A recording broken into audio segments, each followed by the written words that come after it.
ধন্য উপজেলার নাম আমাদের সবার প্রিয় শহর কুলাউড়া।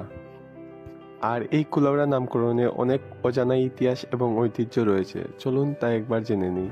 কুলাউড়া নামকরণে লোকমুখে অনেক জনশ্রুতি রয়েছে। প্রাচীন নিদর্শন বাট্রার ট্রাম্য ফলকে কুলাউড়া নামের কোনো উল্লেখ নেই, তবে প্রাচীন সংস্কৃত একটি শ্লোকাংশে লংলাইস্য কুলাউড়া ইটাস্য নন্দীউড়া এ কথাটির উল্লেখ রয়েছে। এর থেকে বোঝা যায় কুলাউড়ার ইতিহাস ও ঐতিহ্য বহুকালের। লোকমুখে জনশ্রুতি রয়েছে যে বহুকাল আগে বর্তমান কুলাউড়া থানার উত্তর পাশে রুরাল চৌমুহনীস্থলে বটগাছের নিচে প্রতিদিন সকাল বিকাল বাজার বসত। একদিন দুপুরবেলা কোনো এক কুলা বিক্রেতার কুলা কুড়োলা বা ঘূর্ণির বাতাসের মধ্যে পড়ে উড়ে উড়ে বিভিন্ন স্থানে গিয়ে পড়েছিল। ঘূর্ণির বাতাসে কুলা উড়েছিল বলে স্থানটির নাম কুলাউড়া বাজার থেকে একসময় কুলাউড়ায় রূপান্তরিত হয়।